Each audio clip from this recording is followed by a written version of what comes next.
This is the Decade of Dominance All Request Show.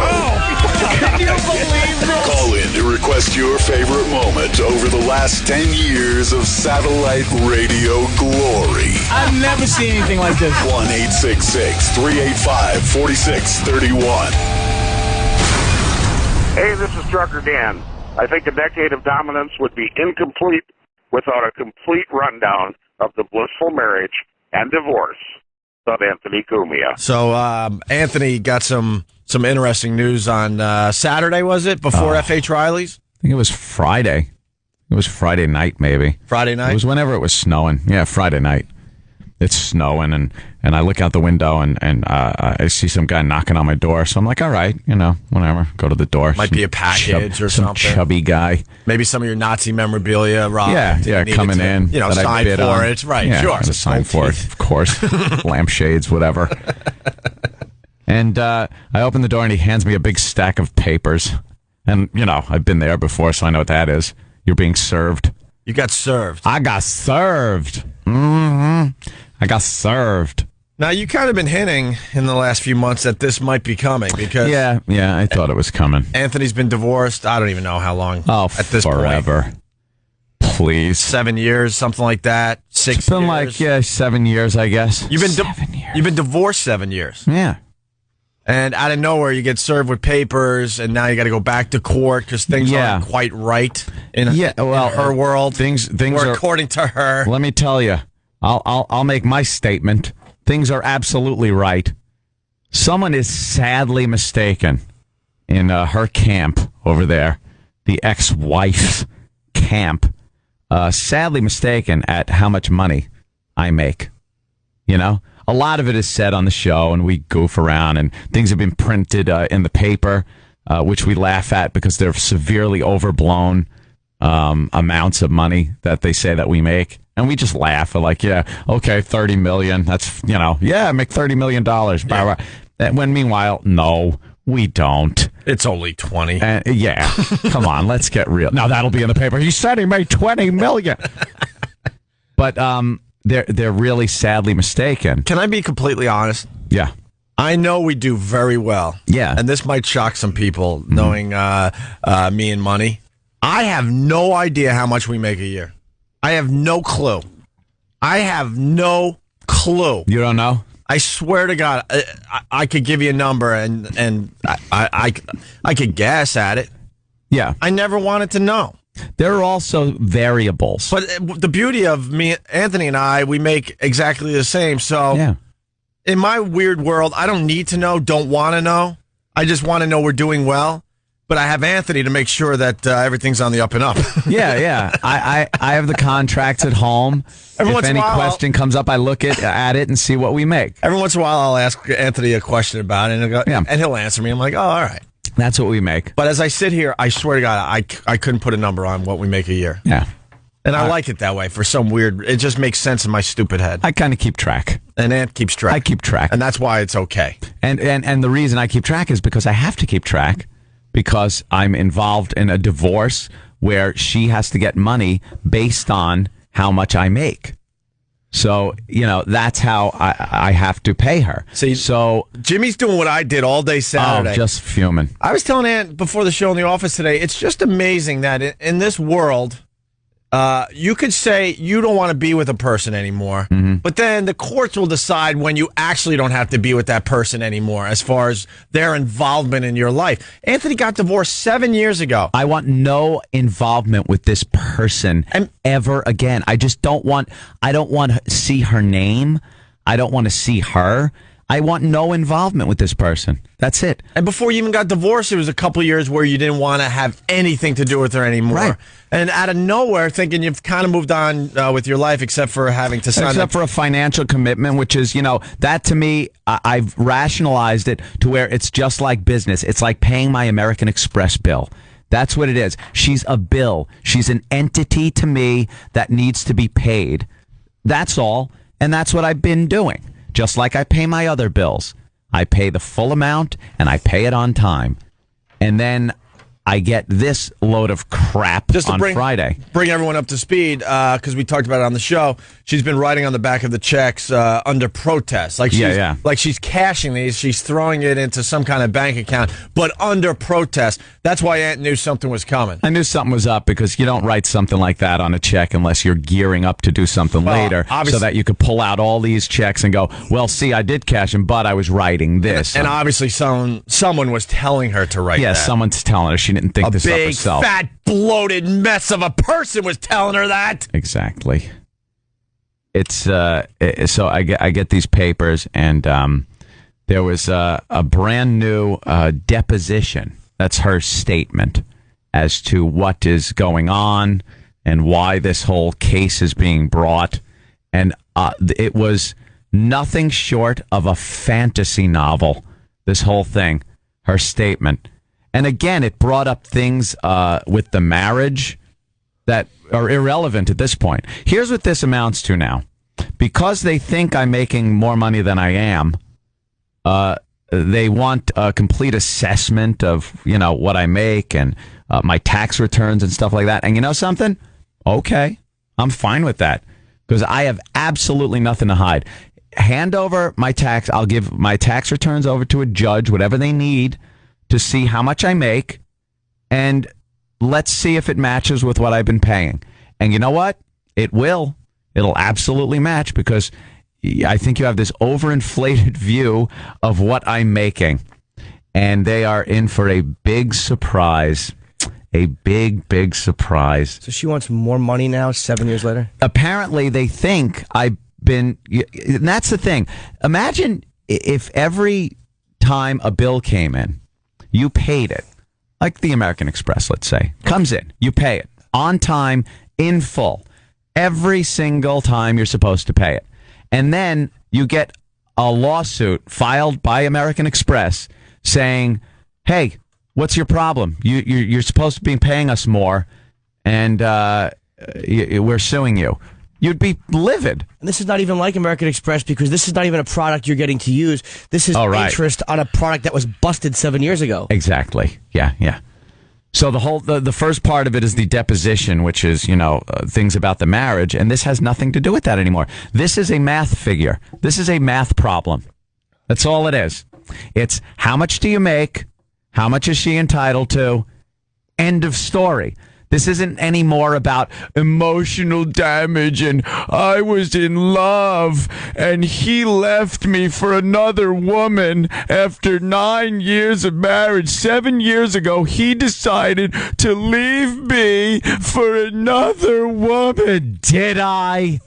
Did I really? That's what the deposition said? Yeah. That was the statement in the deposition? After her love and support of 9 years, he left me for another woman. Really? Did I just up and leave?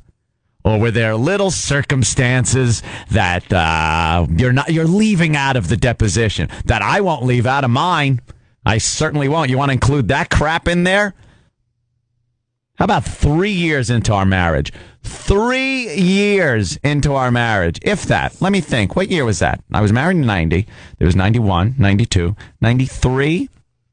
When did we go to Boston? Boston around 95. 5-ish. But early 95. So I'd say about, I'd say 3 years into our marriage. I'm at a gig. Ope's there. We're having a blast. Drinking, having fun. We were getting ready to leave for Boston. I remember this day like it's the back of my hand because I'm having a great time it was great. with Anthony. We're celebrating the fact that we're going to work together finally full time in Boston, do afternoon drive, blah, blah, blah. Yeah. And we're saying goodbye to the listeners that we had from BAB out there on Long Island. Yeah. Big party. They kind of threw us like, all right, I'll see you later party. And all of a sudden, it's still kind of early, and Ant's like, I got to go. Like, where are you going? Yeah, where are you going? I got to go. And believe me, I wouldn't even be saying this if I thought for a second it was like a lie or dishonest, because I could be held liable of course for what I'm saying. But this is so absolutely the truth. and there are people that saw it. I saw it. There could be witnesses that could come forward. Can I be a witness? And say, absolutely. You're cordially invited to be a witness because you were there. I was kind of pissed off. I think my brother was there. I think I was pissed off and jealous at the same time. Because I had to leave. I had to leave immediately. 2 girls for every Dun, dun, dun, dun, dun, dun, dun, dun, dun, dun. Well, the ex-wife comes up to me and informs me out of nowhere that a girl at the bar that was hanging out there that we have been friends with for a while, this girl Cindy, just use her first name, girl named Cindy, had wanted to come home and have some sex with us. 2 girls for every boy. Dun, dun, dun, dun, dun, dun. All of a sudden, Anthony looks at... Goodbye. All of a sudden, Anthony looks at me. Gotta go. 2 girls for every boy. I left the shape of me in the wall. I've never seen someone leave a bar faster in my life. Just drunk off his ass, like just... Oh, my God. I was praying, please, police, if there's any night, don't pull me over tonight. Please don't pull me over tonight. I'm on my way home. No, officer, it's like this. Look, you can understand you this. You got to understand. If you want, look, I wasn't going to drink tomorrow and be right back at this spot, and you can arrest me tomorrow. Look, I wasn't going to drink and drive, but look what I got going on in here. Yeah, come on. Gotta help me out. Help me out, sir. But out of the blue, she just walks up and says... The bottom line is, it was out of the blue. Out of the blue. I saw the whole thing go down like it was yesterday. They were hanging out all night. Yeah. I was hanging out with Opie and just kind of like talking about things, the BAB crew, things like that. Just having fun, hanging out. And she was hanging out with this other girl all night. And, they'd been tying one on and stuff. And apparently the conversation that they were having, it turned to that. And then before I knew it, I was being approached and said, hey, we'll go back to our house with this girl, and the three of us will hook up and have some fun. 2 girls for every Bam, dun, dun, dun, dun, dun, dun, dun, dun, dun, dun. Had you ever done anything like that in your life? Nope. That was first time. Wow. Yeah. First time. Fill it up. You're filling up a little on this one? So at that point, like I said, 3 years in, right then, I knew something was amiss with the marriage. Because that stuff is all well and fine. It's, believe me, a lot of fun. You're not going to complain. It's great. As a guy, it's one of those things, again, number one fantasy, blah, blah, blah, blah, blah, You're blah. not going to complain when you're in it and you're in a drunken stupor, but then when you're back to regular life, you're like, You're kind of thinking, yeah, all right, something's a little amiss.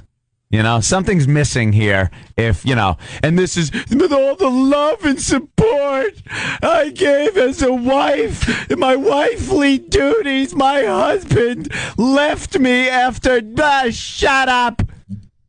So what happened was after that, wait a minute. And that went on a couple of times, by the way. Yeah, well, don't skip over that. I'm not. Was it really good? Glossing over that. Was it good? It was a blast. It was a lot of fun. Did you focus on each person equally? No. How would you do that? That's stupid. That is the dumbest thing I've ever heard. You got a new broad laying there right there. What are you going to do? It wasn't a 50-50 split. Oh, 50-50. Stop it. It was 10-90. 95-5. One got everything, and the old wife got a pat on the head. Pat on the head. Good girl. Thank you. Just waited for her to pass out. It was really yeah, exactly. It was just it was one of those, one of those opportunities, and that had happened a couple of times after that, with the same girl, one of those deals, and then after that was done, wasn't there a Boston trip involved? Boston trip? I don't even remember. Try to remember. Yeah, I'm trying to remember. I don't remember, but that went on. I know it was a lot of times when we were when we would drive back down to New York on the weekends. I think that's what I was getting at when you guys left Boston. So we were still in Boston. We were living in Boston at that point, away from the situation, but came home on the weekends, down to New York on the weekends, kind of a thing. So that's, that was how the whole thing started of blah, blah, blah. Where's my loving marriage? Well, if it's such a great marriage, why the hell, are you bringing your bisexual tendencies into it? and I wanted me involved in that whole situation. Not because, that you were going to complain. Because after that happened, because this girl wound up moving down to Florida and wasn't available anymore. And all I heard for a few years after that was, how can we do that again? Got to find somebody. Oh, boy. Yeah. This is where it gets uncomfortable. That was it. I got to turn around. This is the only time I get uncomfortable. That was how uncomfortable it was getting also. Can I turn back She around? would just keep, yeah, you could turn around. All right. She would keep wondering, oh, well, blah, blah, blah, how are we going to do this? Blah, blah, blah, blah, blah. 9 years. I gave him 9 years. My husband then left me 7 years ago. I left because I couldn't be married anymore to you. That's why I left. Because there was nothing left to the marriage anymore. It wasn't one of those. It wasn't a marriage where there was this loyalty to each other. She was obviously on the prowl. On the prowl. And I'd had it at that point. I was done. And happened to find someone I'd rather be with. And that was 7 years ago. Still with the girl. And very happy. Very happy. Very happy. 7 years ago. So it's not like I'm bouncing around like a whore to 20 different girls. I found somebody that I'm happy with, that I don't have to throw over my shoulder and drag out of a bar. That's a plus. Oh, boy, I got to turn around again. I never understood how important locomotion is to a marriage. How important the ability to move by oneself is in a marriage. And that was, but the deposition that I read was, I gave so much and helped in his career and this, that. And again, this has nothing to do with this case that's coming up. This is purely a financial, money, 2 + 2 = 4 kind of a thing. It has nothing to do anymore. The divorce thing, they pulled all that emotional crap out. But this has nothing to do with that. So it shouldn't even have been included in the deposition. But the fantasy that just went on about how, hurt she was and what a scumbag I was for leaving, that's why I left. There was nothing left. There was no love in that marriage. And then why can't you just friggin' leave? You got to be saddled with a debt, and with now I got to look at her effing face in a courtroom again? By the way, everyone's cordially invited. It's April 12th at the courthouse in New York City. I believe it's 60 Center Street. You sure it's the 12th? You gave me another date. No, it's the 12th. Right. I remember you gave me another date on Saturday. Yeah. That's all. Because I already wrote it down on my calendar. It's Center Street. Please, come one, come all. Have fun. Sit in on the gallery and watch and have fun. What day of the week is that? I believe it's a Thursday. Oh. Not sure. I think it is. Look how excited Come Jimmy down, is. have some fun. Should we call the papers? Call the papers, everyone. Just everybody. Let's have a little party. I want everyone to come in and get a good look at the proceedings and see what's really going on with this. And see bloated attorney Dominic Barbara try to pull a fast one on me. Let me tell you something. I'm certainly not the same guy I was 7 years ago.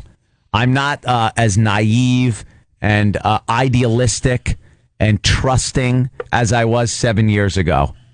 I'm a lot more jaded. My eyes are opened. I'm a lot wiser than I was 7 years ago. You fat ass. You jack off. Well, he wants. And I'm not going to sit there and be harassed and be bullied by the likes of you yapping head. You're a talking head. You want fame more than anything else. You're a fame monger who just will at the drop of a hat go on any TV or radio show to try to get your name out there, and that's a lot more important to you than any type of justice or what you're supposed to stand for. Aren't you supposed to pay his lawyer fees too, according to this paperwork you got? Apparently, of course, the woman's never supposed to pay any legal fees. And I'm supposed to now bend over and pay. There was something in this deposition that said, I brought in, get this, I brought in a high-powered team of attorneys to intimidate my ex. Meanwhile, I had one lawyer who barely handled this case. I mean, the guy, it was probably the worst mistake I've ever made in my life. I didn't go and get like a Ralph Felder or one of these high-powered attorneys. I got a guy that I think he did like contract laws for like financial things. He wasn't a divorce attorney even, because I assumed for 25 G's, which I paid him, which for a lawyer is nothing. Like my high-powered team of attorneys cost me about 25 G's. Wow. Meanwhile, I paid hundreds of thousands of dollars in legal fees for her. Now, meanwhile, yeah. I had nobody as an attorney. And then in this deposition, it's like he hired a team of high-powered attorneys. It's like, what? That's a lie. It's a blatant lie. And then there's mistakes. But that doesn't matter in there. There's all kinds of errors in the deposition of monies and things like that. So they are really, you don't even understand. And I know the fat ass, the fat F is listening in, taping this to use against me or something like that. That's fine and well. You are in for a really big surprise when you see what we make and what I have paid her as per the settlement. Let me ask you a question. When you have to pay, which is sick, you have to pay her legal fees. Are you able to contest what her lawyer charges her? Like, can he just charge whatever he wants? And they like, what's to prevent a lawyer from overcharging because you're going to have to pay it? Let me give you a little scenario, Jim. Here's what it's like. You're in a boxing ring. You hope that the fight will be over after the third round. By round 10, your face is smashed in. You're on the canvas bleeding. You just don't get up. If you got up to try to, figure out how much this one's owed and this one, that you're just going to get punched in the face more. And that's what I was. I was on the canvas, down for the count, and I said, you know something? I give up. I give up. And that's how things get settled. That's how divorces get settled. They beat the crap out of the guy until he gives up. Do you know most divorces never go to trial? They never end with a trial. Most of them are settled. They just wear you down. They wear you down and beat you up. It also said, I saw that happen to Anthony. It was so frustrating. Anthony's the nicest guy. He really is an unbelievable guy, and to see that he has to go through this crap, I've gone above and beyond. Just infuriates me on a level I can't even explain. I've gone above and beyond, and to read that technically she probably owes Anthony money. I get this also. Technically, she probably owes Anthony Probably. money. She should just shut her mouth and take her stupid paycheck she gets every month and do what she's doing with it. It not only said that I hired a high-powered team of attorneys, but at every turn, I delayed the proceedings. Meanwhile, I was trying to get this done as quickly as possible. You used to scream on the air that you just wanted it over. And court dates would come up. And they would cancel. They would cancel court dates and postpone and postpone. I was ready to roll. They would postpone. So another blatant lie to get the lawyer fees up and to get me to sign another contract. If you remember, I was signing a new contract with Infinity Broadcasting at the time. And me, as the guy, I wanted to get this divorce done before I signed my new deal. Plus, you want to move the way on it was. I wanted to move on with my life and sign it before a new deal. Because she wasn't entitled to anything with the new deal because she's not even involved with that. Of course, that didn't pan out. So they delayed and delayed and delayed at every turn. And then I read a deposition that I just get now on Friday that says, oh, he delayed, he did this, he did that. Everything that she did, her side did, they're blaming me for doing. It's just blatant lying. Lies. And I got to deal with this again. 7 years later, I got to deal with more court proceedings and bull crap because perhaps, I don't know, I have no proof that this isn't anything that's anything. This is my personal opinion that I believe perhaps she's not banking money like she should have been. I'm giving a lot of money. Relatively speaking, to a lot of the 99% of the workforce out there, she's making a lot of money. It's a great living. It's a great living. And perhaps if she had spent that time, maybe, I don't know, getting a skill for a job, because eventually this does end. This does end eventually. The gravy train stops. I do not, there's a set period of time that I pay. When that stops, is she going to have a marketable skill? She's going to have to go to work. I mean, it's not, she, as far as I'm concerned, maybe she should have been saving a little more, doing a little more, and not paying her lawyer as much money as she is to do these things. Because I'll tell you another thing, I really don't think I'm going to have to pay the lawyer fee this time, and that's going to come out of someone's pocket. It ain't going to be mine. And if you have to foot that nut, that's going to be a tough one for you, as far as I'm concerned. All right. Good luck to you. We should take a break. But that's the hell I'm in right now. But people are calling like crazy. Maybe we could take a few calls after the break. But that's the hell that Anthony had to deal with over the weekend. Thought it was all, I had fallen into a, kind of a routine with it. Like, all right, I accept it. This is what I have to do. I think, the countdown's on. But now I don't even want to look at that face. I don't even want to have to look at it. And now I'm being forced to. You got a lawyer? Not the same one as last time. Oh, believe me. It ain't going to be him. It ain't going to be him, Dominic. Phones are lit. It's not going to be that easy this time. Phones are lit. My ex does this every 5 years. Yeah, good. So many people can relate to this today. Oh, it's like we said in the office, like you decide somewhere along that, all right, I don't want to be with this person anymore. But the courts and the lawyers and the divorce proceedings, they're the ones that actually decide when you could officially move on. I paid through the time we weren't working. Right. That's what it was. I could have people advised me.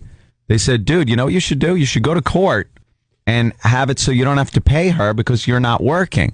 It's like, well, I'm still getting paid under contract but then people said, but you don't know what's going to happen afterwards.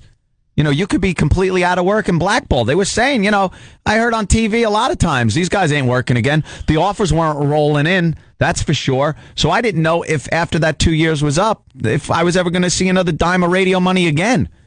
But that was what I was supposed to do. So I did it.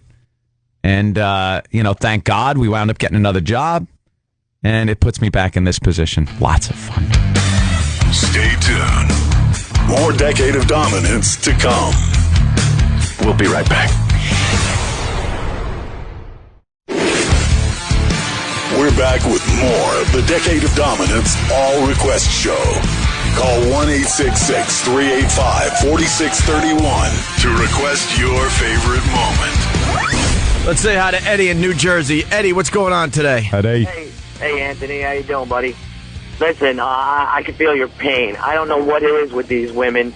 They have no dignity or pride about themselves. It's like they're just sitting back waiting for a welfare check and being a welfare case every month.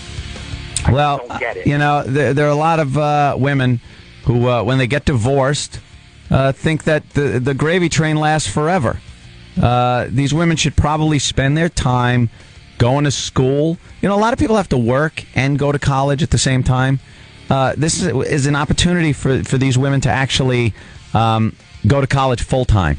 So that when the gravy train runs out, they have a nice marketable skill. They could get a good job and maybe keep the lifestyle they were leading instead of, what the hell are they going to do?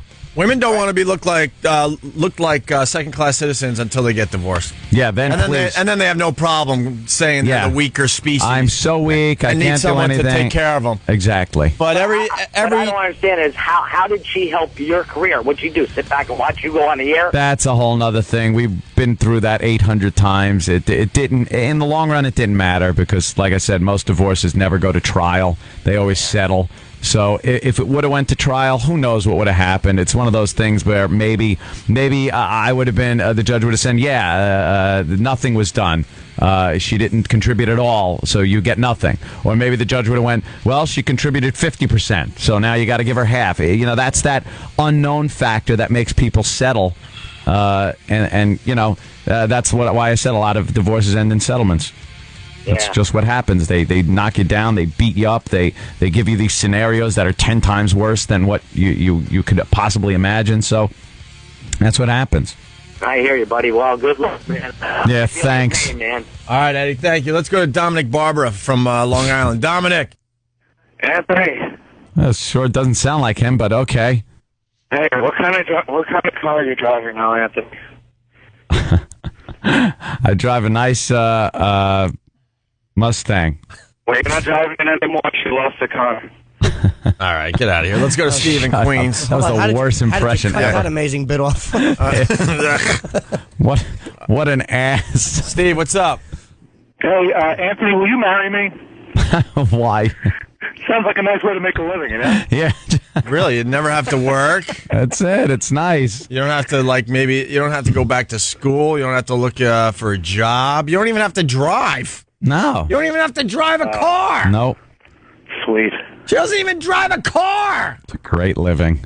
And I were on top of the radio world when this whole thing was going down, and she would take the bus Yeah. to the supermarket. Mm-hmm. Anthony was a radio star, and his wife at the time was on a town bus. She never wanted to drive for some reason. I don't know. How about you start there and get a license? Sorry, maybe I should just shut up. No, it's true. This just bothers me too. It does not say much for marriage, though. When I've never been married, and I'm hearing your tale, and I'm clenching my teeth like it happened to me. It's It is infuriating. But in all fairness, you gotta know who you're marrying to, because even Anthony admitted, on his wedding night, he went, "Oh God, I just knew there'd be mistake." trouble. By the way, happy anniversary! Today is your anniversary. According to statements you made in the courtroom, It wasn't. I believe today is your anniversary. Wait, no. As I recall now, I was asked and I forgot. That was written in the paper, by the way. That wasn't part of any confidential courtroom banter that went down. This was written in the paper because there was a New York Post and Daily News guy in the gallery when this happened. I was asked, when is your wedding anniversary? And I was like, he did not. I couldn't remember because did not know because I knew March 19th had been important to me for so many years because it was Swallows Day in San Juan Capistrano. When growing up in San Juan Capistrano, it was a very important day. It was the day of the day the Swallows come back to Capistrano, and there's a big parade and everything. And I got confused March and May. So my anniversary is May 19th, Opie. Yeah. So you're a couple of months early. Hey, just take 20 seconds. There are people just getting in their cars. And they're like, Yeah. what the hell happened? They know it's kind of big news in your life. So out of nowhere, Anthony got served papers for something he thought was over with his ex. Yeah, apparently they think I'm making more money than I'm making, and they want money from me. They're dragging Anthony back to court, even though his divorce has been final for about 7 years. 7 years or so. So what are you going to Is do? it possible for you to sue her for legal fees? Because there are things like frivolous. Yeah, they do that. Harassment. Yeah, that's possible. That's me and my legal team are considering all options, Jim. Ooh. That's what I'll say. All options are open to us right now. I say you make her suffer now because you've been just a nice guy through this whole thing. You really have. I say I've you reached make my her limit. suffer now. I've reached my limit, and as I said, I was looking at this as just another bill to pay and kind of rationalizing it like that, but I'm not the same guy I was 7 years ago. I'm not going to just kind of sit down and take it with my cheap lawyer that I thought I'd be able to get away cheap with and got hammered pretty badly. It's not going to happen this time. Booby Man from Brooklyn. I see you guys woke up the truly effed wallet drained guys. Yeah. Let's say hi to Joel in Glen Oaks. Joel, what's going on? Hey, guys, what's up? Listen, 3 years I was getting a divorce. 3 years I was looking for a divorce. I have money. All of a sudden, the only way I can get a divorce is by claiming bankruptcy. Within 3 days, the papers were signed. Yeah, there you go. I guess what we're talking about today, though, is, the whole divorce proceedings in general suck, but it just amazes me that Anthony wanted to move on with his life, has moved on with his life, and out of nowhere, he's now got to deal with his ex. Again. All I could say without going into details, because I can't. I'm precluded from going into any details on this thing. But all I'll say is I have gone. Little do they know because apparently they believe I'm making a lot more than I am making. But I have gone above and beyond my commitment. I have a commitment that I'm supposed to make with paying her support. That's what you do when you get divorced. You got to pay the wife, the ex-wife. And I've gone above and beyond what I am actually supposed to do. And one of the options I have now is looking back and seeing where I went above and beyond and maybe taking some of that back. Where that'll end up will be, I think somebody will owe me money. How could you not be able to at least use the product, though? If you're still paying for it, you should be able to No, go he doesn't over. want to, Jimmy. But maybe one of your friends does. If you own something, if you're not driving a car and I need a ride, you could say, hey, go take the jalopy. Oh, go take the jalopy out for a ride? So maybe one time I go, you know what, Aunt? Look at this thing. It's dry. And you go, you know what? I know where you can go to wet it. I got you. I'm paying for something down the road. Absolutely. That Jimmy makes a good point. Yeah. Yeah. Be able to loan it out to your pals. I wouldn't to my worst enemy. Never mind my friends. What? So she could use those talons, those friggin' nails. Cut your nail. Let me give you a little advice. Cut your nails. That crap went out in the 80s. The goddamn vulture nails she's got. Boy, I got to turn around again. Is that for swooping in on wallets? You grab them out of back pockets. Those talons. Enough with your talons. Are you done? Christ on a pony. Can I turn back around? Yeah, you could turn around. I swear to God, it's the only time I get uncomfortable on this show. Jesus. Let's say hi to Steve in Get another Pennsylvania. tattoo. Get another tattoo. What's wrong with tattoos? Because you're in your 40s now. You're not a kid anymore. Surprise. Surprise, you're in your 40s. Get another tattoo. Why don't you get one of my bank account number on your back? Oh, boy. I got to turn around again. It's done you well. I'm telling you. E-Rock, tell me when he's done. Is he done? Get that one. Not going to look so cute behind the bar anymore. When that has to happen after 2 more years of me paying you off. What's going to happen after that? Where are you going to go? You got a job? You got a marketable skill? You're going to hit the gin mills again. Because let me tell you something. They don't tip as well when you're in your 40s as they did when you were in your 20s and early 30s. 41? It don't happen anymore. The kids don't want to tip the waitress or the bartender unless they think they're going to get a chance with her. What about like the Japanese tattoo with some of that? Yeah, get that. Or Chinese, whatever it is. Get that. Where it means something. What's the Japanese word for leech? Let's say hi to Steve in Pennsylvania. Steve. Hey, guys. How you doing? Hey. Hey, Aunt, this has been going on for years, and it's like, God, man, when is this ever going to end? I mean, I'm sure the on your stomach, you got to throw up when you see this. Oh, it's ridiculous. Well, I'm a new guy these days. I really am. I just I took it where it would have been. I would have taken it out, and I did like years ago on the process server. The guy that just comes and delivers the court papers to you, tells you when the appearance date is. Like, I unloaded on him the first time, like years ago. Now the guy came to the door. He's like, you Anthony, here's the papers. And I'm like, all right, thanks a lot. Drive safe. It was icy out. You know, I'm not going to kill the messenger. Is it true you offered him a Bud Light? I had him come in. We had a Bud Light together. It was one, and then he was late. He had to go serve some more papers. Hey, it's always worth it, so, you know. I'm a nice guy. We did. We sucked down a couple of Bud Lights, and he was off on his way in the snow. He said we sat in front of the Java log for a while. All right, enough. Hey. You're married for a couple of years, you know. Unfortunately, you know, it was a miserable marriage. And why should we have to pay for it, you know, half our lives after the divorce happens? I don't know. It's crap. I It should don't be done know. and over with. Yeah. And the big C, I'm sure, you know, she's laughing her ass off about this, but, you know, we shouldn't have to pay for it our whole lives because of their misery. Well, when's the court date at? April 12th. April 12th. All We got to right. be in on April 12th. I'll be there. Yeah. I'll be there supporting my pal. Where's the courthouse? Downtown? Yeah, because we're flying out when? For, I think the week after that. Oh, wait a minute. No, we got the 14th. The next day. We're You're flying out the next day. Yeah. Well, Yeah. you let Oh. the listeners know I'm if flying you out want that. to have fun. All right, sir, hold on. April 14th. We're leaving the 20th, I believe. No, not vacation. wrong. We're doing Vegas. Vegas. Oh, okay, you're right. The virus. The tour. Only Traveling Virus Yeah. Comedy Tour in Vegas. So I Tickets know on we got sale the now through 12th.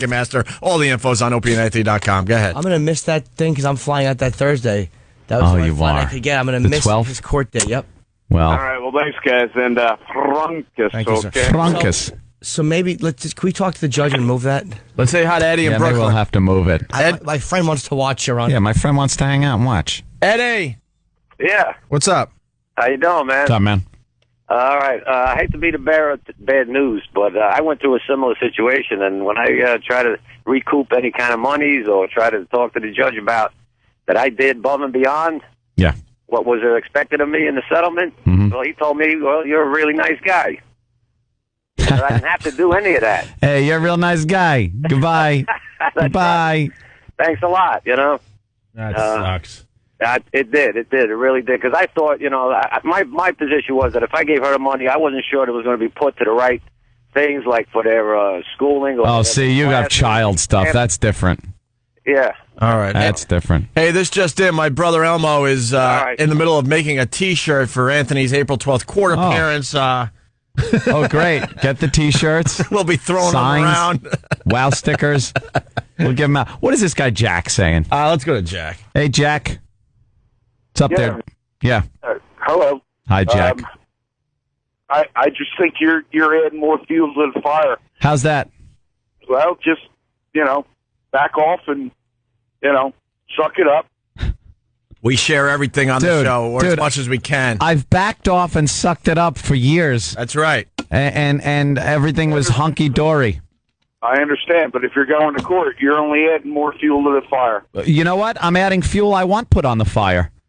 Well, That's exactly what I'm doing. I'm saying exactly what I want to say here on the air, and I don't care if they record it and play it back in the courtroom. This is what happened. These are facts that I'm saying. This isn't some deposition full of crap that is full of lies and inconsistencies and numerical errors. There were actually errors in there in the math. I'm not denying that, and I wish you all the luck in the world. All right. Yes, Sir, if you throw out one more cliche, I'm going to smash my own face into the console. Bird in the hand. It's worth two in the bush. Fuel in the fire. All right, All Jack. luck Fuel in in the the world. fire. Get home safe. Thanks, Jack. One more from Jeff in Philly. Jeff listening on WISP. What's up, Jeff? Hey, what's up, boys? Hey. Hey, man. Hey, man, I just want to cheer you up, man. We love you here in Philly, and we got you. your back all the way. Thanks. Want some Philly representation then in the courtroom. I'm glad Ant's sharing because I think a lot of guys are going through this crap. That's it. That's what it is. You know, a lot of people, too, you could just sit there and just, well, I don't want to say this or that or the other thing. All I'm saying is what happened. If I'm saying anything that I could be sued for, well, then it's a surprise to me. Because, like I said, anything I've said, there are 20 people that could back up everything I'm saying. That's our marriage, in my opinion, I'll even say, at that point that I mentioned earlier, when she was inviting other women into our marriage, that's when I was like, all right, there's an issue. And that was 3 or so years into our marriage. Please. Enough. Don't come off like the poor little victim in your deposition. Let's go to Diana in California. Diana. Hey, Anthony, you're doing the right thing. That's the problem. You were too nice to her, and she knew you would not go to court, and she knew you would pay her. Now you need to fucking take her. Oh, she's a. Oops. Oh, I'm on the radio. Sorry. Oops. It's okay. Go ahead. Sorry. Go ahead. Oops. She deserves it. And isn't he friends with Howard Stern? Isn't that like his friend? Well, Dominic Barber, it's known. Yeah, he's good friends with Howard Stern. Why don't you send some chick over there to fucking seduce him? Oh, sorry. You are a potty mouth girl. You are just a very angry filthy for you. potty mouth. I love this. She's I know, saying it, she's though. angry. She's saying she's very angry. She's on your side, She's Anthony. It angry. messes it up for the rest of us girls, because the same thing happened to my boyfriend with his wife. He just let things go. It was easier to just, pay it and get her, so she would leave, and she took advantage of him. Yeah, that's what happens. That's what happens. Well, let him bring it on this time. You should have someone go down and seduce him, and then he'll be on your side. I just can't wait for the day Even we get the Travis, news that put Dominic Travis Barber in the dress, died of a send him down there. effing heart attack, that bloated mess. Or how about killed by a drunk driver? That's even better. That would be nice. Could have been avoided. Well, don't do that. Just have some hoochie go down there and take care of him. And All right, Diana. I got you, potty mouth. We'll be back with more of your requests from the last decade of dominance.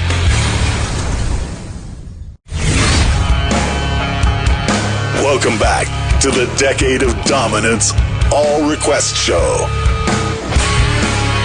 Call 1-866-385-4631 to request your favorite moment. Hey, this is Trucker Dan.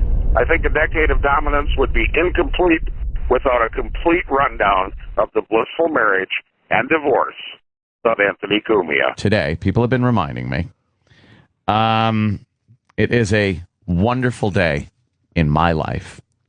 I will remember this day forever. Happy birthday! Thank you, Jimmy. Nope, this is my day of freedom. Freedom! After I've been disemboweled, I yell freedom because I'm done. No more paying.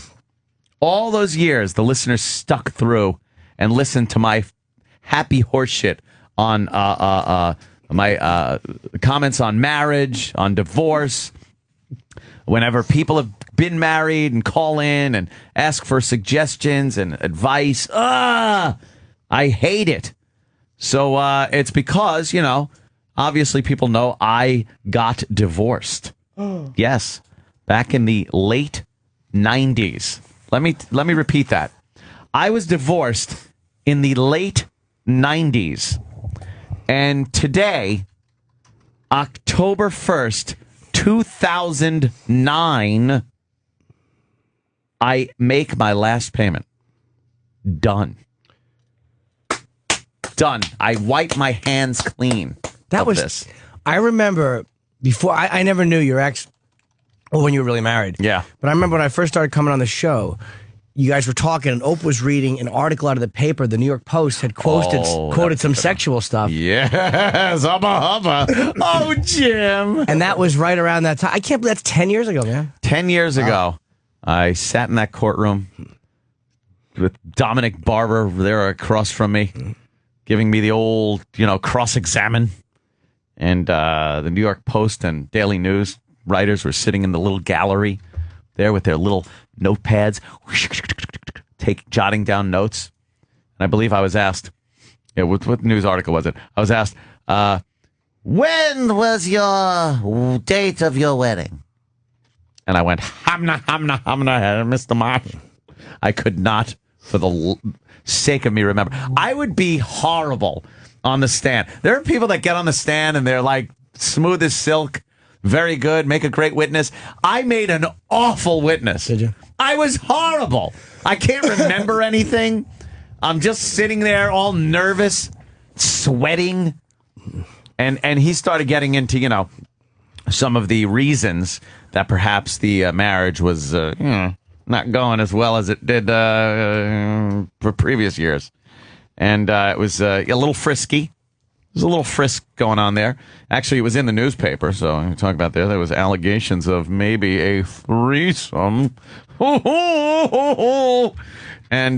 boy, did that get the little pencils going on the New York Post and Daily News guys.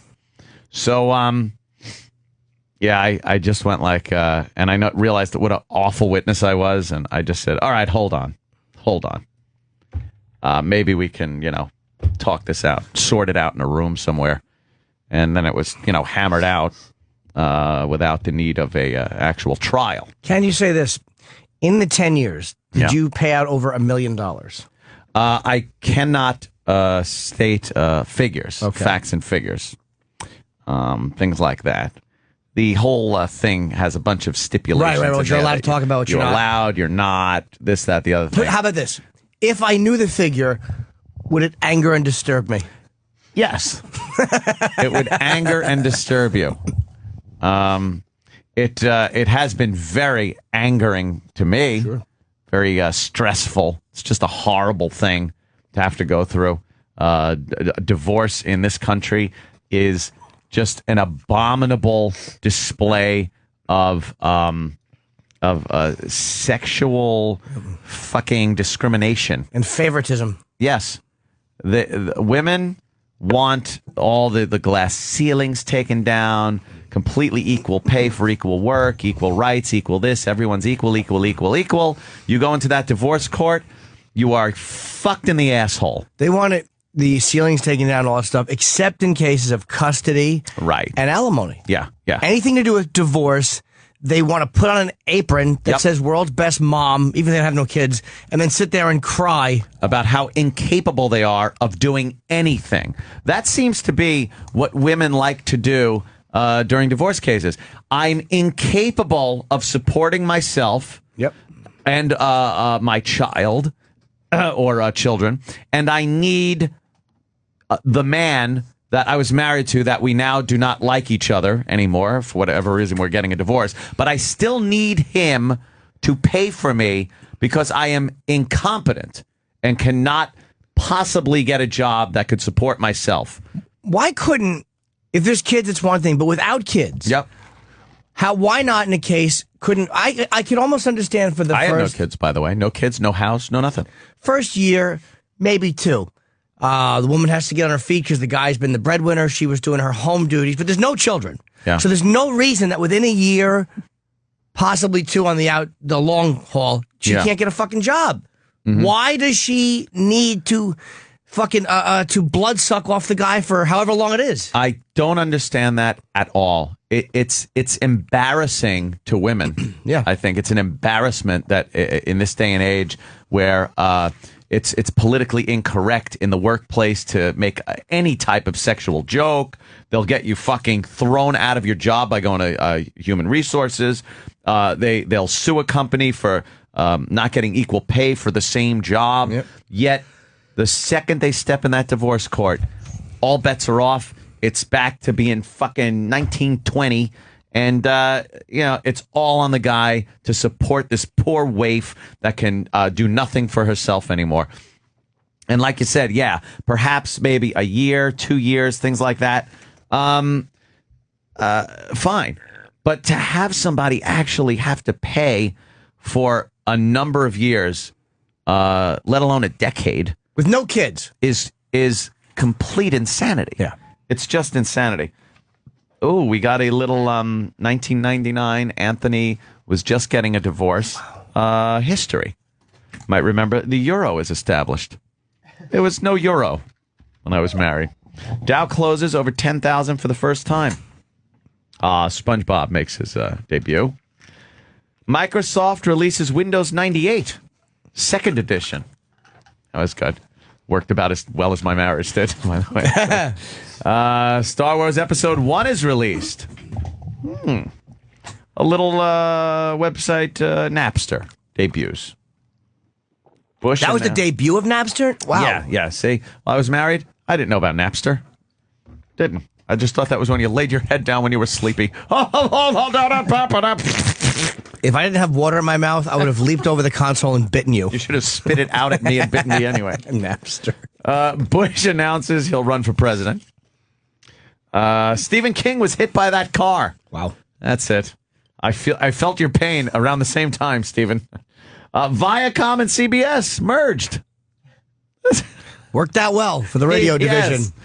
And the celebrity deaths of that great year, 1999, when I first got my divorce. Owen Hart and Dana Plato both died. Wow, two biggies we lost that year, did we? Holy shit. Those are the two you can come up with. But that is fucking like, come on. It's a long time ago. Yeah. But today, God, I was waiting for like this day for so long. It's just, all right. Imagine sitting there, because there were many times I would just be like, all right, just 5 more years. I'm halfway there. 5 more years to go. And it's like, 3 years, 2. 1 year. Yeah, years I'm talking. You're getting a raise. That's pretty much what it amounts to. Just in time to pay those Obama taxes. I get fucked no matter what happens. Jesus. Poor Aunt. But some people are suggesting, was it worth the price? Yes. Yes, it was. I have had my share of pussy that would fucking make people cry. Would knock your socks off. Oh, great. So getting out of a marriage was very, very good for me, I think. Because I was really not a happy guy during that time. Like I'm Mr. Joy now. I yell all the time, apparently. Yes. But you're a gun nut. You're a fucking bundle of nerves. It's funny. I wasn't happy then, as opposed to the picture of emotional and spiritual health you see now. Just yeah. Well, I sit next to a spiritual vacuum. Yeah. But no, I'm just glad that's over. I was able to. I remember one time. I won, and this was back in like 98. This is just before things went haywire. I wanted to get a cell phone. And now this is 1998. People had like the StarTAC. I think Opie had gotten a StarTAC. I was like, fuck, man. I want a cell phone. And I was told no. No. Why? I don't know. And then I said, well, because I was very, very like, let's not make any waves. I'll be okay. Okie doke.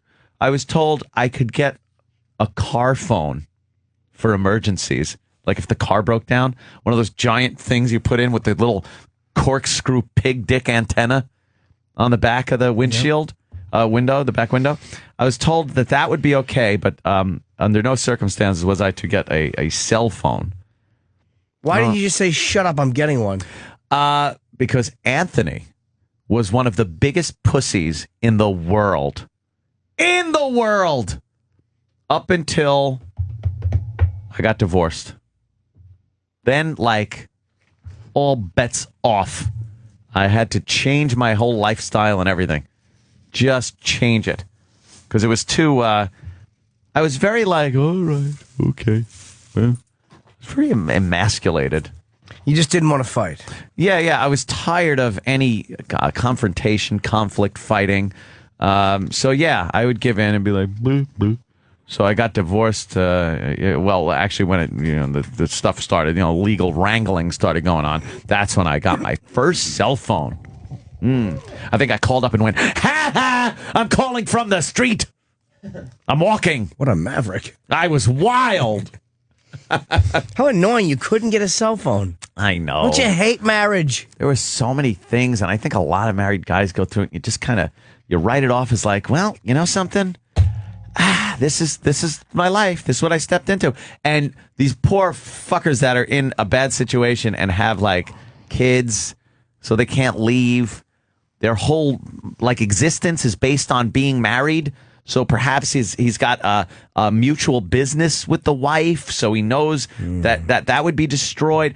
I mean, just having to live and be that unhappy, to be with somebody you're not happy with, and to have to. I remember getting like yelled at for not taking the garbage out. And it's like, well, why? The pail's there. Could you take it out? Well, did you have jobs at work? Did you both have jobs of equal pay? Or close to it? No.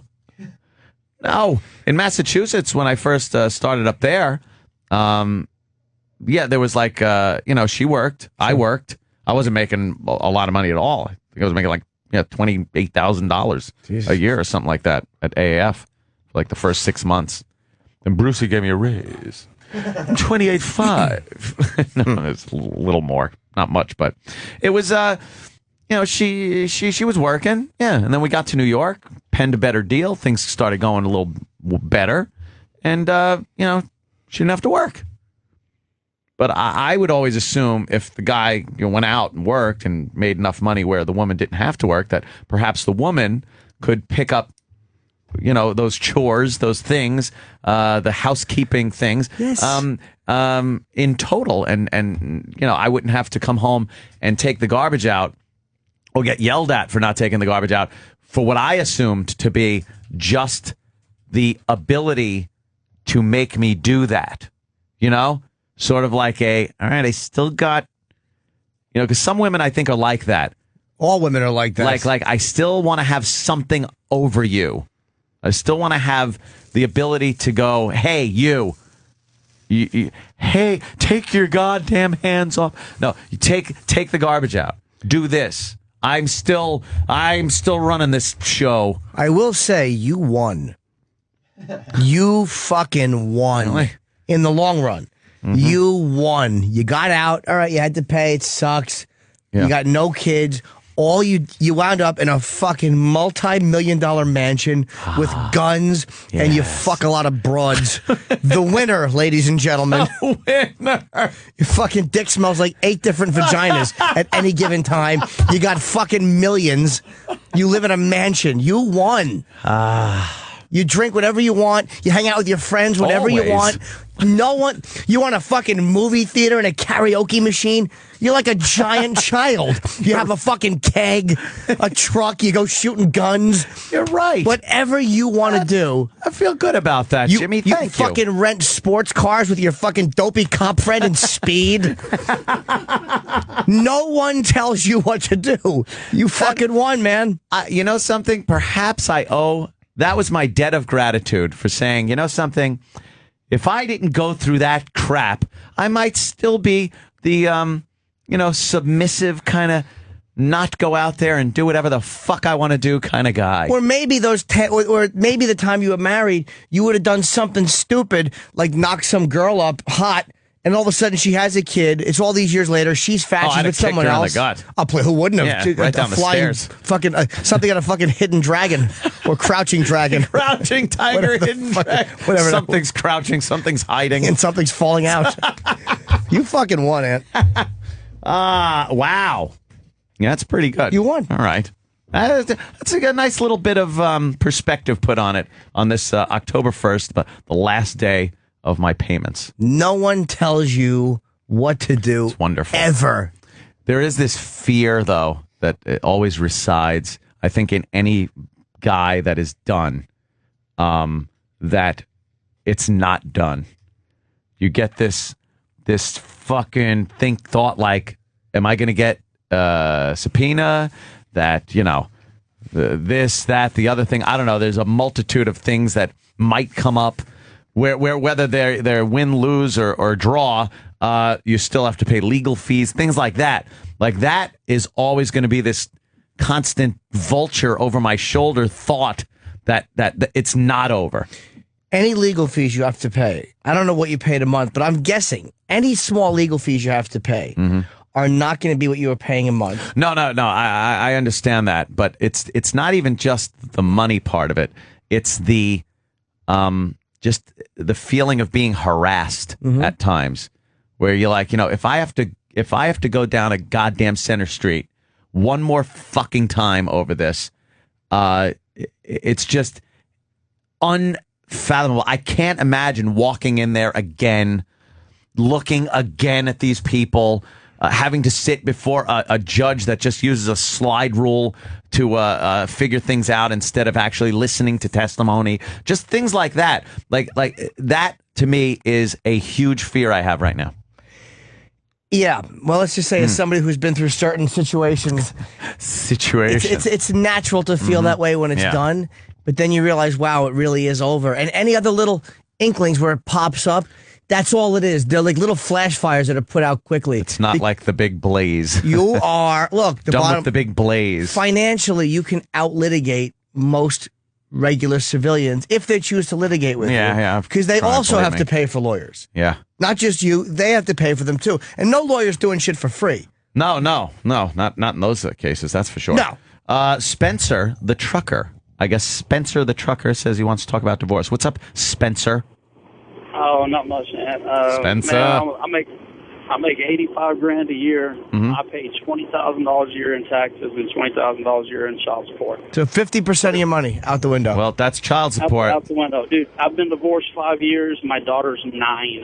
I still have 9 more years to Now, go. I'm not even going to. Thanks a lot, Spencer. It puts a whole nother thing on it, though. I'm not going to go into child support. Right. Like that's a whole nother fucking animal. You got kids. Sorry, Charlie. You got to pay. Yep. Now you got to pay for your fucking kid. That's regardless of your wife, if she was a fucking cunt on wheels or the nicest woman in the world, or you were nice or you were a cheating bastard, whatever it is. Now you got to pay for your kid. She's 9. Yep. Happy 9 more years at least. And that's if the money actually goes to the kid. Because Right. Well, that's another thing too. A lot of these child support cases, the wife winds up kicking it up so high because she's siphoning off the child support money and buying herself some shoes and clothes and things like that. But it's very hard to argue that point. Sure is. When you're just a guy and a girl and you are married and you own no real estate, no real money to speak of in terms of real bulk liquid assets, and no kids, leased vehicles, things like that, there's no reason, and especially in an age range where this isn't a divorce happening a lot of times where these women are 55, 60 years old going, well, I got to get in the workplace now. Right. I'm talking women that are well in their early 30s, mid 30s even, where they can absolutely get out, maybe use some of the money they have gotten in the divorce in some type of job training, schooling over the years, whatever, and then come out of it as a very productive member of society, supporting themselves, building a career, perhaps. A lot of them don't want to, though. They want to have the same lack of financial pressure, and lack of having to do shit to earn the living. It's fucking sickening. Yeah. It's not 1930. Women are paid fairly equal. Yeah. And they should be. So We have Kevin. Oh, sorry, man. You divorcee guys on the phones, because I want to continue talking about this and take some calls, because there are a lot of good calls about people that have been through these situations and stuff. We hit on this every so often, but today's a special little day. Jello Jeff from Oklahoma, what's up? Not much. How you doing? Hey. Good. Hey, buddy. Speak and be spoken to. Okay. So I've been listening to you guys for a while, and about 3.5 years ago, I got married to a fucking cunt. And I called in with you guys, with Louis C.K., and you guys were like, yeah, you need to get out of that shit. And I did. Then, like a month ago, I fucking packed up and left. And thank God we didn't have any kids or anything like that. The house was already hers, and I said, fuck you. I got my shit, got the fuck out of there. The house was hers already? Fucking house. What? Dude, how did she get the house? It was already hers. So. So you're the fucking freeloader then. Dude, how long after you were married did you realize that she was kind of a cunt? Maybe 2 months. What happened that you're like, ugh, fuck, what did I do? Kind of like what Anthony was talking about earlier. My brother and I are real tight. We were going to go do something one night, and I was like, well, we're going to run down, just do something stupid. And she's like, no, not tonight. You're not going to. And I was like, oh. So now I got to fucking ask permission for everything? Yeah. Like, fuck you. The asking permission thing is something that just should not be part of fucking any marriage. Never. What the hell? Where does that come from? Oh, really? Yes, I'm going. I got a girlfriend, right? I've never been married, and she does not live with me. She spends a lot of time at my place. But I'll catch little moments happening, like where I'll want to do something, and I'll go, she's going to get annoyed. But then I'm like, that's what happens when you get fucking too into it. So then I just do it anyway, and I'm like, fuck her if she gets annoyed. Yeah. And we argue sometimes. I'm like, you're not my wife. Yeah. We're not fucking married. And even if you are married, like the asking permission thing. And again, I don't know what marriage with kids is like. I can only assume it's a fucking nightmare. Well, it all depends on how you look at it. Oh, Uncle Paul now. Fringe benefits. Sometimes your wife gets very angry. That's things that are reported.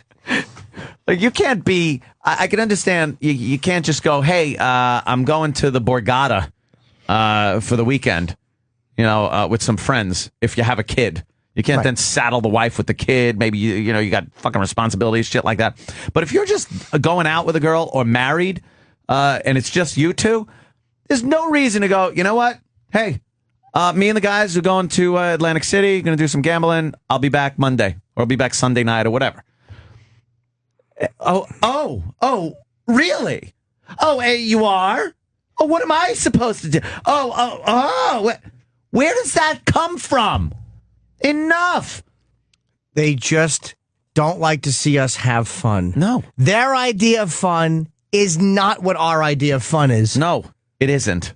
We think different things are fun. And the whole thing of prioritizing fun. Like, if you want to go out with your friends for the weekend, it doesn't mean you want to go out and have fun with your friends for the weekend. It means you don't want to be with her for the weekend. That's how she takes it. That's a good point. Yeah, she's actually kind of right. You know, it's not being with her equals fun. Because there are situations where it's like, all right, you're with your chick, you're having a good time, okay? You're having some fun. Then you want to just hang out with the guys, fucking go to a strip club, do whatever. Whatever guys do. Do whatever you did when you were laughing and smiling and happy before marriage. And the whole asking, hey, can I go out with my friends? When? When will you be back? What are you doing? What? Now, I understand the shoe on the other foot thing. If she comes up to you and goes, my girlfriends and me, we're going to go out. We're going to do... As long as there's no dick sucking and fucking going on, then... By her either, though. By her either. That's what I mean. Yes, of course. I finally got your little joke. Just rambling on. I didn't realize I was the guy sucking a dick. It's okay. Ooh, isolate that. Little in front of the joke was actually accurate. It wasn't much of a joke. It was more the makings of a joke, and I prematurely fired it out. I just know I've made so many concessions in life with girls and women my whole fucking life. Growing up, going through high school, the littlest dopey girlfriend relationship in junior high up until like marriage.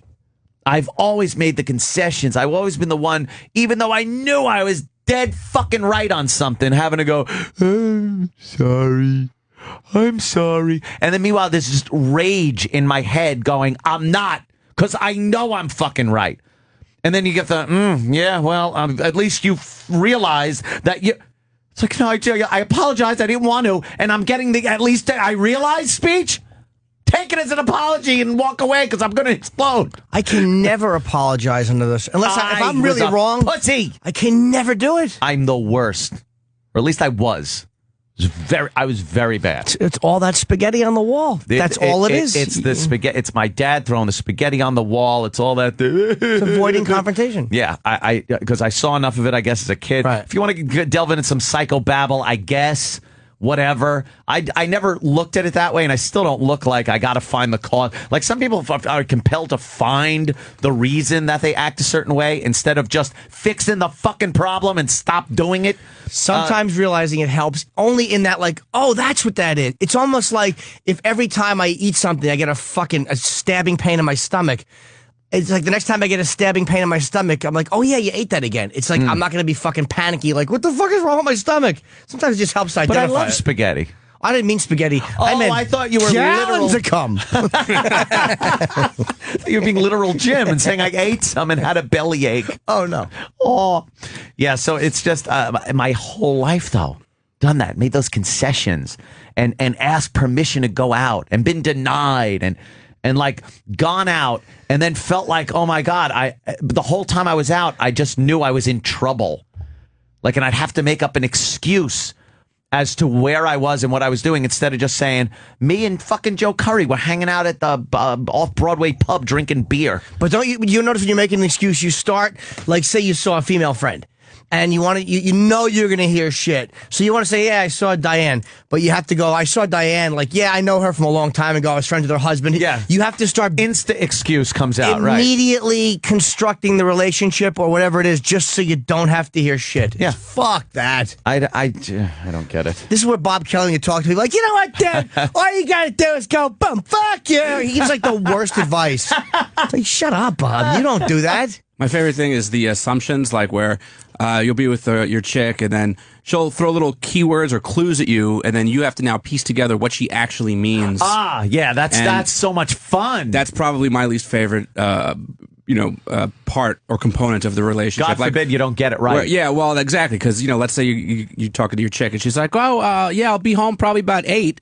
That doesn't mean I'm just letting you know what time I'm going to be home. That means I'm going to be home at 8. You should be too. And if you're not, I'm going to be really pissed off. But I'm not going to tell you straight up. I'm just going to let you see if you can decide what I'm thinking. And then when you're in trouble, it'll be, I told you I was going to be home at 8. And you're like, yeah, but you didn't say I couldn't go out. Mm-hmm.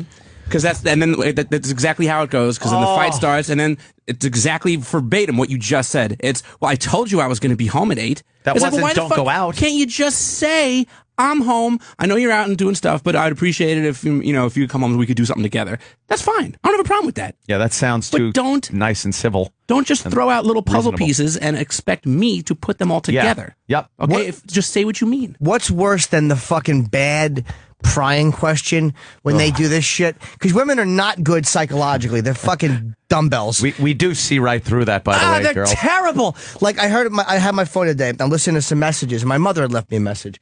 So she hears a female voice from across the room. She goes, "Oh, is that me? Like, did I leave that message?" And I'm like, "No." I know why you're asking. Dead silence. I hang up the phone because I heard the message. A minute later, well, who was that? And I wanted to go, why? And it would have just been a big fight, but I wanted to fight because I knew it was my mother. But I wanted to say my mother. But it's like, why don't you just ask me right out? Don't try to be slick. So it was, there's another girl's voice on there. I'm a little suspect of what that is, but instead of, showing the true colors there, it's always, hey, yeah. Who is that? Oh, who's that? It's like they hear a selected part, like they hear the word cocksucking coming out of the phone. All of a sudden and it was just mom still? Absolutely. Of course. Asking dad if he'd like a good one. Let's see what we got here. When you're married, let's go to Ed. Ed. Hi, Ed from Connecticut. What's going on, guys? Hey. Hang it. Don't you think it's easier to ask for forgiveness than to ask for permission now? That old forgiveness, then permission. Nah, you gotta have you gotta have like a special mindset also in order to do that, because you're still feeling like a fucking piece of shit when you're out having fun. Right. You still feel like now you got to answer for something. So the asking for forgiveness is the apology that you don't want to make.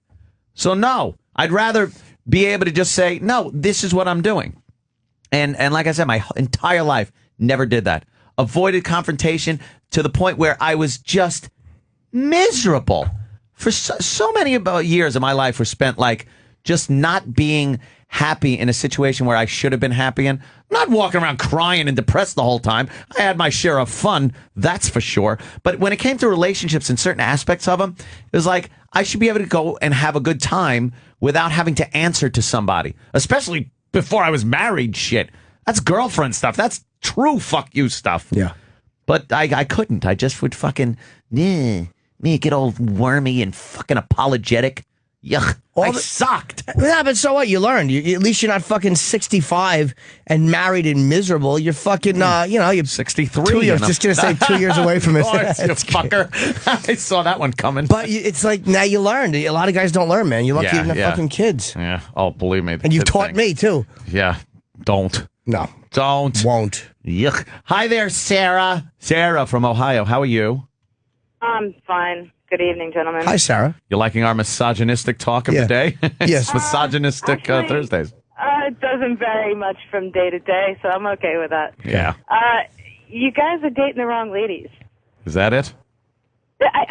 There's really no other. Don't you think there'd be a track record, though, where occasionally you'd pick a winner? Yeah. Where it wouldn't be like that? Like how? Dude, it's not poker. You should know. You should know better than anybody that odds don't always play in your favor. It's the river card. You can't bet on the river card. Oh, I always get a suck out. Somebody sucks out and I get fucked. No, sorry. Now, what, so dating the wrong kind of ladies. Now, what about you? Are you in a relationship? Are you married? I am. Well, I mean, I'm not legally married, but I've been in a relationship for 7 years. All right. Now, what about your guy friend? She's a lady friend. Does he ask what? A lady? What? Yeah, she's a lady friend. Oh, are you kidding? No, why would I be?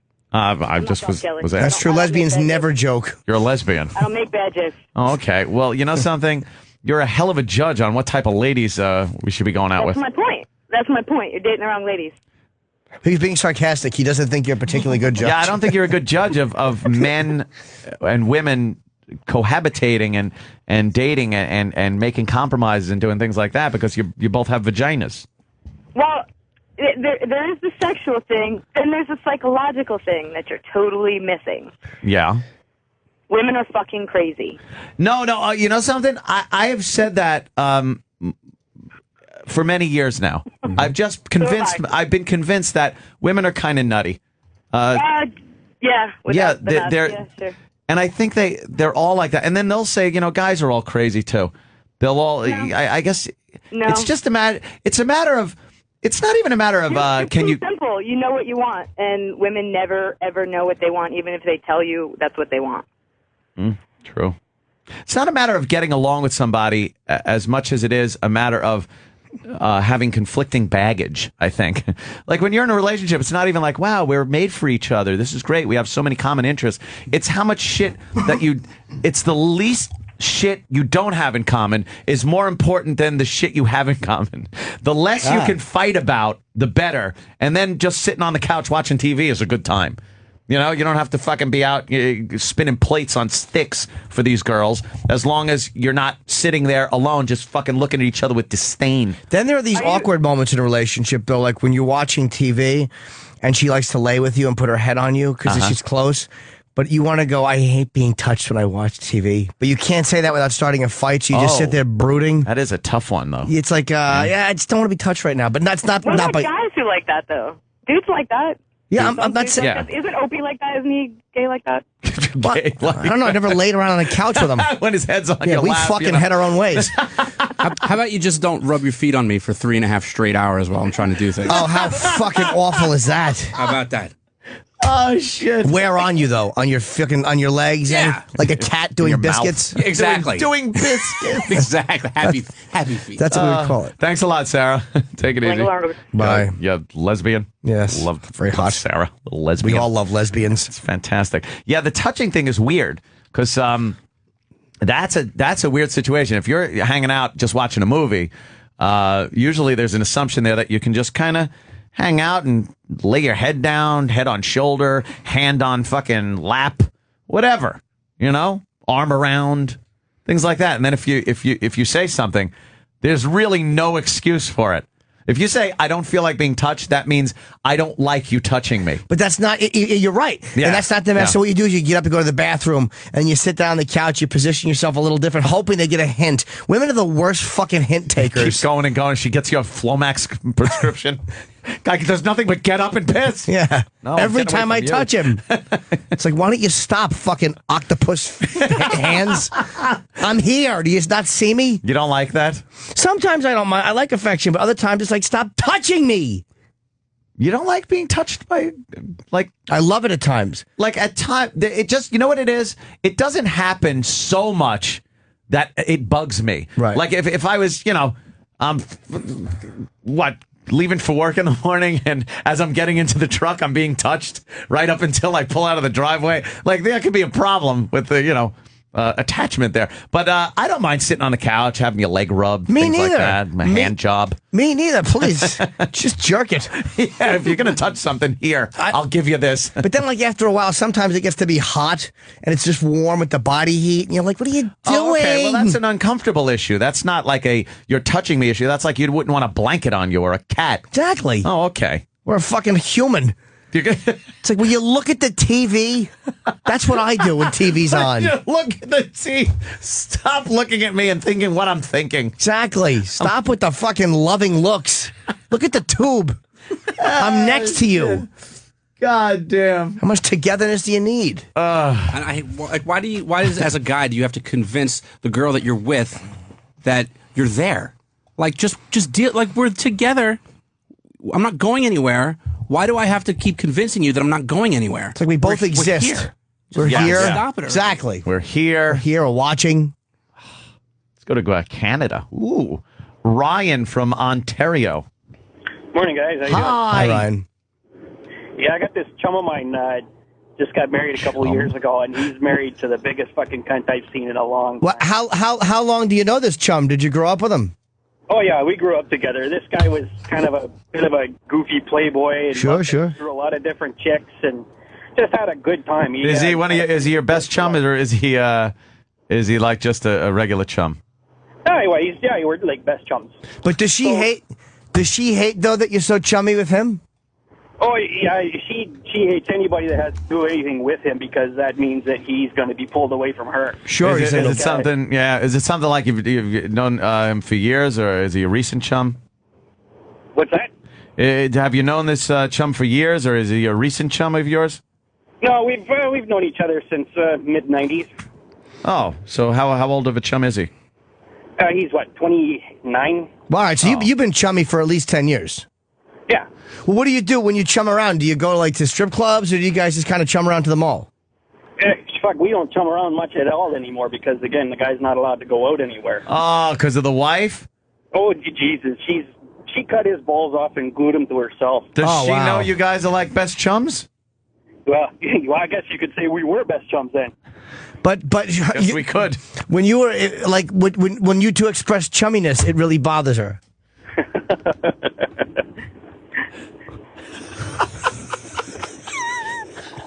Dude, that is the dumbest word for a friend I've ever heard in my life. I would only want to hear that your friend's a chum if you were explaining why he was eating with a shark or by one. Eating chopped up, being lobbed off a boat by a certain policeman. I'll say pal then, okay? How about just friend? It's too late. Yeah, don't say pal. I don't even care about your point anymore, Exactly. chum. Take a hike. Be good, friend. Chum. I love it. Chum. You chum. We must have said chum 1,478 times. What an ass. Chum. Hey, Jeff, my chum from Connecticut. What's up? How are you, friend? Hey, Anthony. Good. Hey, congratulations, Anthony. Hi, Jimmy. Hi, buddy. Thank you, sir. Hey, my brother is going through a divorce right now. Same exact thing that you did, Anthony. Yeah. Same scenario. Mother-in-law butting in the whole thing. They kicked him out of the house. The mother-in-law lives a block away. Kicked him out of the house. He still pays every fucking bill in this house. Everything. She has a business in the house as a beautician, beauty parlor. Yeah. And he's getting fucked. She wants lifetime alimony. Lifetime. Do they have kids? Lifetime. No kids. How old? I got 2 kids. I pay my ex-wife over $600 a week. She wants close to that for lifetime. Wait, how old is the woman? The woman, she's 40. Ugh. God, what a fucking disaster. Fucking nightmare. Fucking nightmare. Oh. And he's got to pay her, before this is all said and done, he has to pay her $2,000 so she can go out and look for an apartment in the meantime before this. Yeah, that's good because, they're helpless. Yeah, exactly. All right. Well, thank you. We've been through this 1,000 times. Yeah. Thanks, man. You good, guys. Thanks. It's ponderous. But, I'm done. Great. Stay tuned. More Decade of Dominance to come. We'll be right back. We're back with more of the Decade of Dominance All Request Show. Call 1-866-385-4631 to request your favorite moment. Yeah, I want to hear the interview with Snoop Pearson from The Wire and Louis C.K. Thanks. I don't know who it is. Who's that? I don't know. I don't know. I'm being chastised. Wait, is that Snoop? That's Snoop. I don't know. What's up? Wire. What's up? I don't know what's going on. Yeah, it is. Snoop, what's up? I know Snoop. Yeah, from The Wire. From man. The Wire. Is that kid in The Wire, really? It might be a girl. Yeah. Man, big fan, man. Snoop. How's it going, man? Louis C.K. How are you? What's up? Holy shit. How's it going? I don't know your real name. I know you're Snoop. It's Snoop. How you feeling? Sit down. Your hair looks good, by the way. Thanks, buddy. I say that thanks. because in The Wire, how's my hair look? Yeah. Played one of the greatest characters ever on The Wire, Yeah, Snoop. man. Holy Yeah. shit! You were a scary motherfucker on that show. Holy shit. It Jimmy's was gonna. TV. It was I the understand. scripts, man. I had to do what I was paid for, man. You know. Jimmy's gonna be so bummed he's not here. Jimmy's today. gonna be so pissed. Good. It's like his What's up, favorite show, Jimmy? right? Yeah, absolutely. Yeah. Damn, what Jimmy's are you filming doing, a man? movie in Boston, but he'll be back tomorrow. What? Music. I just had an interview over there. Music, television, reality show ready to come up. You know. Which one? What are you doing? Just trying to help kids get on the right track. You know, just like T.I. Road to Redemption. You know, I'm gonna switch it up in my own flavor. So going all over the world, just helping kids. You know, Wow. out the ghetto. Go ahead. What's Say your, it. where you from, man? What's that accent? Where Huh? you from? Baltimore. Wow, man. Yeah. It's different than Sal. Yeah. My stepfather's accent. No, Baltimore is the He sounds South. like this. Baltimore is the Sounds South. like row. It's the start of the South. Yeah, it's just where it Pretty starts. much, yeah. Sal sure don't sound like that. No. And you were discovered on the streets, right? Yeah, in a nightclub. Michael K. Williams played the character Omar. Sure. And Yeah, fucking he Omar. told me come on through. I came on through, and here I am. Making a long story short. Just you know? like that. His whole Yeah. life changed because Yeah. Omar was in the same place. Yeah, that was God though, man. Sure enough. Yeah? Yeah, I think so. I was on the road to. Woo! The road to Woo. Woo is just south of Baltimore, I The think. road to woo. Yeah, you were in the game and shit. Oh, yeah. Yeah, I mean, yeah, that was my past life, you know, selling drugs, trying to make a life for myself, you know, and just put money in my pocket. You know, I tried to do the right thing. You know, I was incarcerated. Tried to do the right thing when How I many came years? home. 6.5 years. Holy. So you went to jail and then you tried to change when you came home, you're Yeah, saying? and they just downplayed me, man. You know what I mean? It was just crazy. They just fired me. All They three what did you? jobs. They fired me. Oh, fired you. Yeah. I had 3 jobs. They fired me. I said, man, fuck this, man. I'm going on the block, and I'm going to get it in, man. And you went back to crime? Hustling. Yeah. God, How old were you damn, then? man. How old were you then? What, when I came home? Yeah, when you came home, how old were you? 21. And then you had 3 jobs. Yeah. Went back, and that's how long I did was those working 3 for jobs? Ford and all that, making Ford bumpers, you know what I mean? Making $16 an hour. Yeah, I was just coming home. I was living a life What did they fire you for? because of my background, my criminal background, you know? Oh, they found out or some shit. Yeah, but I said it on my job, on my application. Like, I mean, you know how they got the Yeah, question, yeah, have you're you ever supposed- been incarcerated? I put yes, explain, and an interview. You know what I mean? And they still hired me, but 2 weeks later they fired me. I say, damn, at least I got 1 paycheck. What were the other? You worked for Ford. What were the other 2 jobs? The book company and stacking boxes. Yeah. God damn, man. Yeah. When'd you get the tats in prison? No, I waited till I they look- came they look home. I bad. wasn't They look trying to too catch good. nothing. Yeah. in They look the too joint. good to be prison tats. Yeah. Like, good thing you steered clear of the rest Rusty needle and Jesus Christ, ink, those things always look like shit. Who is that? Who's Arnold? That's my uncle, man. Your uncle? Yeah, he passed away while I was locked up. You know, that was like, you know, when you don't know, y'all don't know. No. When you're incarcerated, you know, all your friends and like half of your family just, you know, disappear on you, and it's the man that. He stayed with you? Yeah, exactly. You know, visits, phone calls, money orders, all that. You know, so he with me to my dying day. You know. Yeah, it must have meant a lot. Yeah, it did. Obviously, gonna get Yeah. a tad. Yeah, of Yeah. course. Yeah, he's a guy I kind of knew once. I got a tattoo of a guy he gave I me. talk about that in Grace After Midnight. I got a book out called Grace After Midnight. It's in Barnes & Nobles, Amazon.com. It's in reprint right now, you know what I mean? Right on. And I'm writing my second one.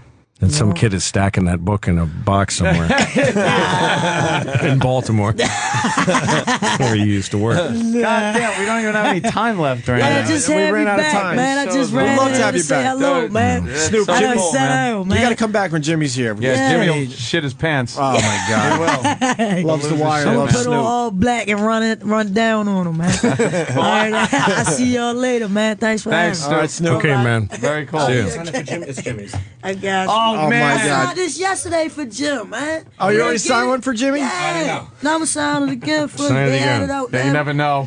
Because I with did Jimmy. K Slay last Jimmy night. be like, I'll take 2. Ah, winking, blinking. What a psychopath he is.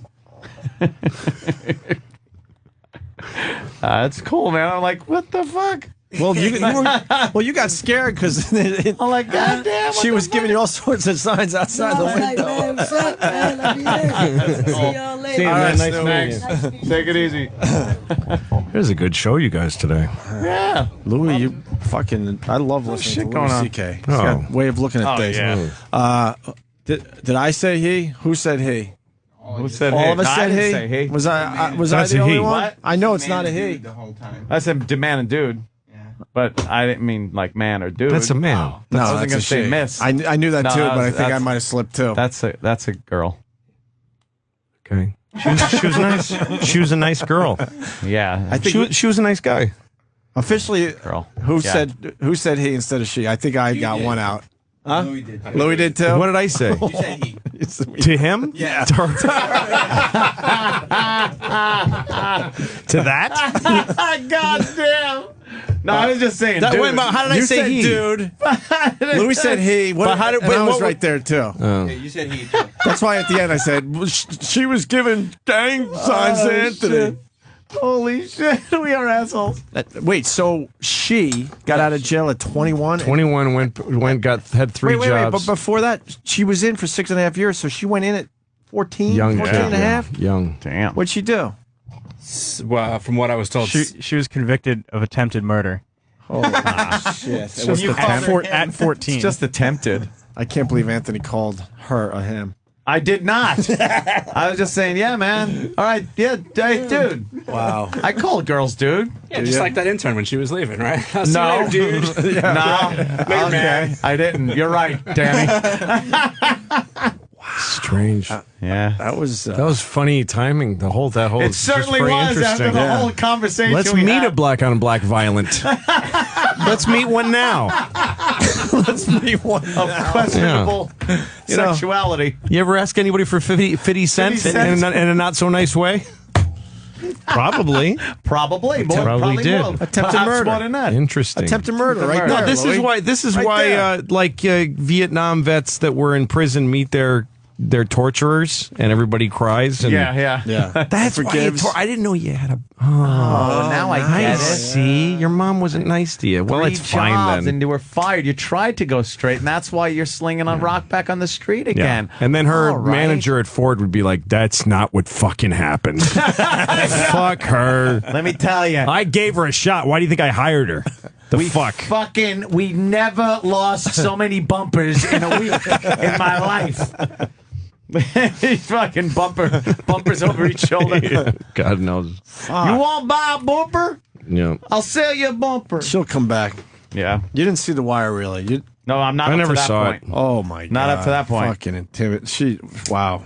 Barely acting, though, because they got her right off the streets of Baltimore. Yeah. That's the thing. It's like every time when you boil the crazy, fucked up America down to the individual, it just changes how you look at it. You know what I mean? Yeah. Mm-hmm.